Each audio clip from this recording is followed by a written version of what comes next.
नमस्कार। Newsletter with Rakesh Ranjan के साथ आज एक बार फिर मैं हाजिर हूँ। नमस्कार। आप इसे लाइक, सब्सक्राइब और शेयर करना न भूलें। आज की शुरुआत हम एक खास पुस्तक को लेकर कर रहे हैं।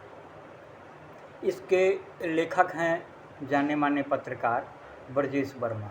वैसे तो इन्होंने एक दर्जन से ज़्यादा किताबें लिखी है, लेकिन जो ताज़ा किताबें हैं वो एक कलेक्टर के जीवन के पर आधारित है और उसकी खासियत के बारे में भी हम आपको आगे बताएंगे।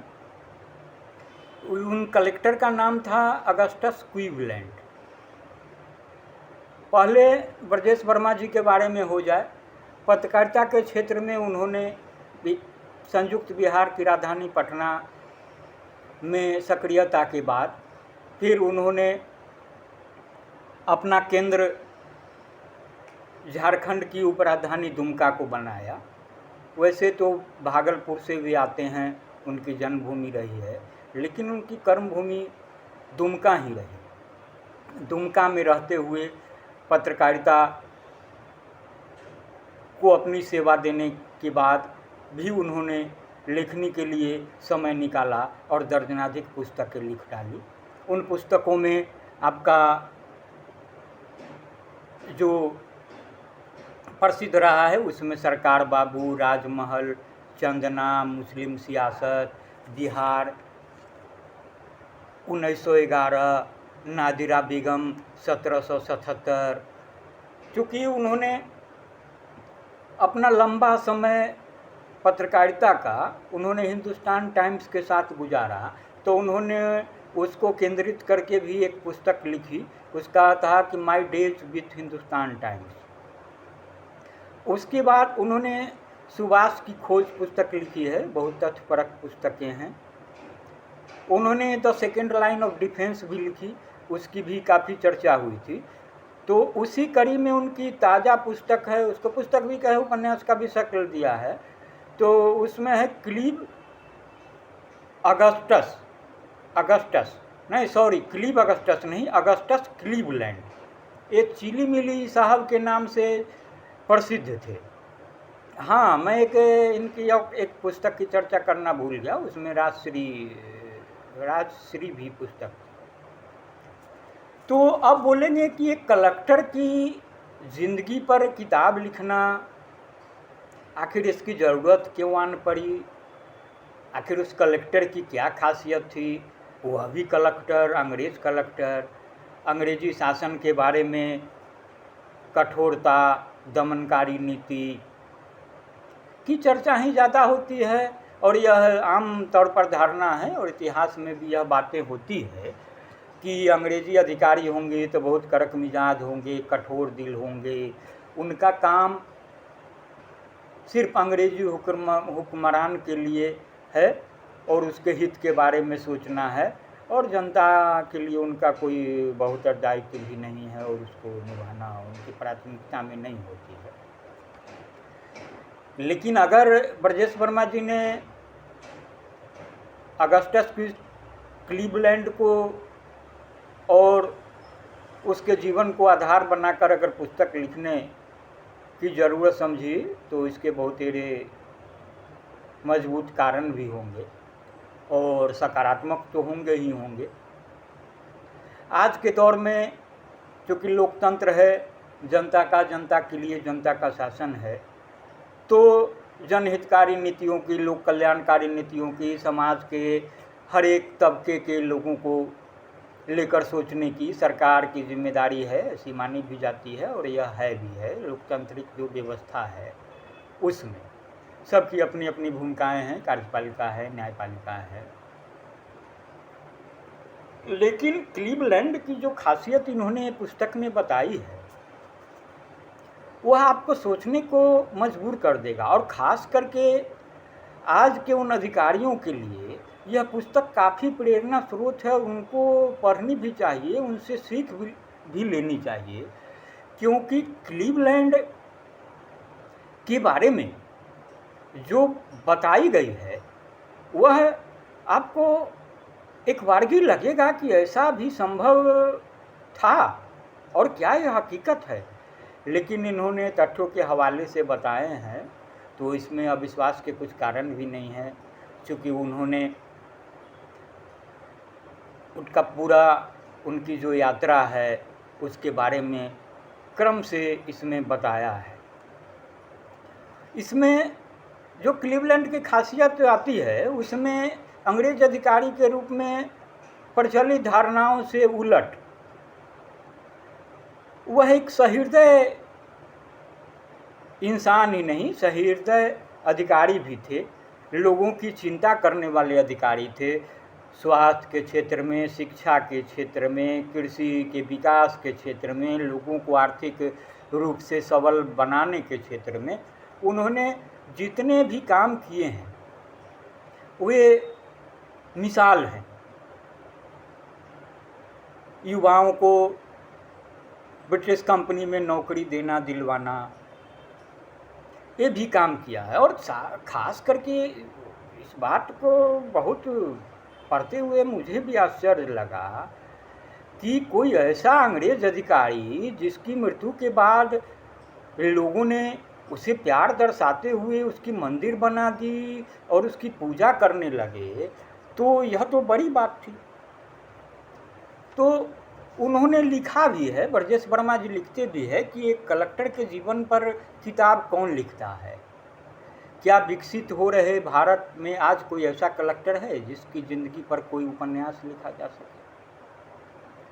जाहिर तौर पर यह सवाल है, यह आज के अधिकारियों के लिए है, उन अधिकारियों के लिए जिनके कंधे पर महती जिम्मेदारी है, लोगों की उम्मीद भरी निगाहें उन पर टिकती है।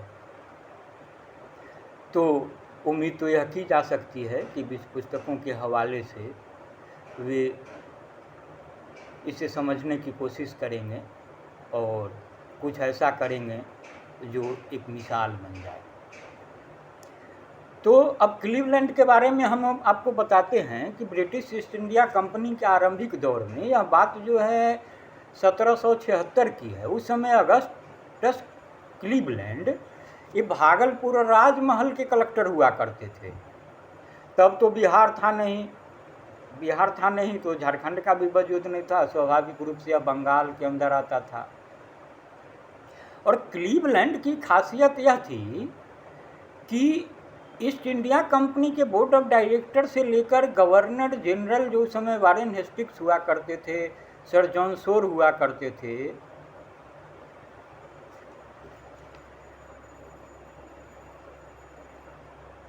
उनके लिए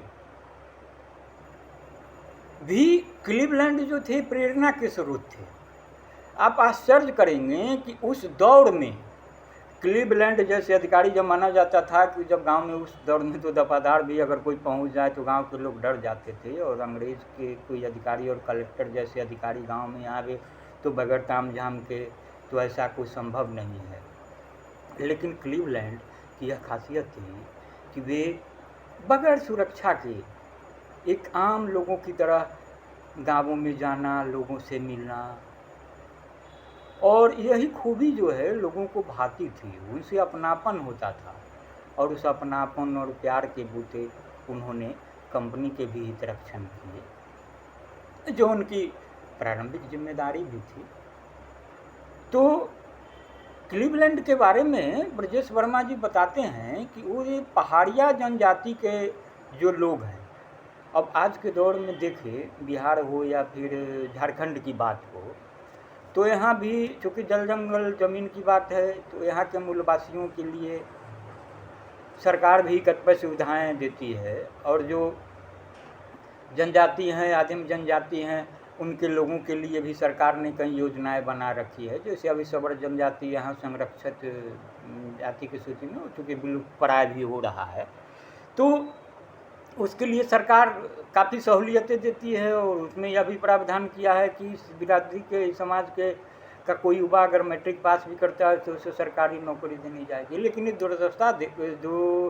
दूरदर्शिता देखिए क्लीवलैंड की कि आज से 250 साल पहले भी उन्होंने ऐसा सोचा था, और उन्होंने कंपनी में पहाड़िया जनजाति के युवकों को योग्यता के हिसाब से नौकरी भी दिलवाई थी। जहां बंदूक, तोप, लाठी, गोले की बात होती थी, उस इलाके में जो अब झारखंड है और उसके झारखंड का राजमहल इलाका है, उसमें उन्होंने शांति स्थापित की थी। और उन्होंने जो नियम बनाए थे, उस नियम को आज भी बदस्तूर जारी रखा गया है, क्योंकि वह अप्रासंगिक नहीं हुआ है और उसकी प्रासंगिकता बनी हुई है। कहते हैं कि कृषि के क्षेत्र में भी क्लीवलैंड में कतिपय सारे कारण किए, आधुनिक तरीके से खेती करना हो, उन्नत बीज की बात हो, फिर शिक्षा के क्षेत्र की बात करेंगे तो स्कूल खुलवाने की बात हो, स्वास्थ्य के लिए चिकित्सा की व्यवस्था की बात हो, उन्होंने हर एक क्षेत्र में काम किए थे। अब इससे जुड़ी एक खासियत की बात यह भी पुस्तक में है, और ब्रजेश वर्मा बताते हैं कि भैया क्या भारत में किसी कलेक्टर का मंदिर है? अब आप सोचेंगे भाई कलेक्टर का कौन मंदिर बनाएगा, क्या है बनाएगा, क्या करेगा? तो इससे जुड़ा तथ्य आपको बड़ी हैरान करेगा कि क्लीवलैंड की महज 29 साल की उम्र में मृत्यु हो गई थी। उसके कारण भी थे, इन्होंने उस पर विवाद भी हुआ, कतिपय लोग तरह तरह की बातें करते हैं, लेकिन इन लेखक का दावा है कि भाई उनकी गंभीर बीमारी की वजह से मृत्यु हुई थी। और जब मृत्यु हो गई तो इलाके के लोग बड़ी आहत हुए और उन्होंने कहा कि भाई उनको किस तरीके से याद किया जाए। तो लोगों ने वहाँ मंदिर बना दिया और बड़ी भव्य मंदिर उस ज़माने में बनाया। वहाँ क्लीवलैंड की पूजा की जाती थी। उस मंदिर का आज भी वजूद है, 250 साल पुराना मंदिर है। और लेकिन हाँ, शकुन की बात यह है कि बिहार सरकार ने भी उस चीज़ को समझा है और अभी जो है भागलपुर में जो है वो क्लीवलैंड मेमोरियल का रूप दिया गया है।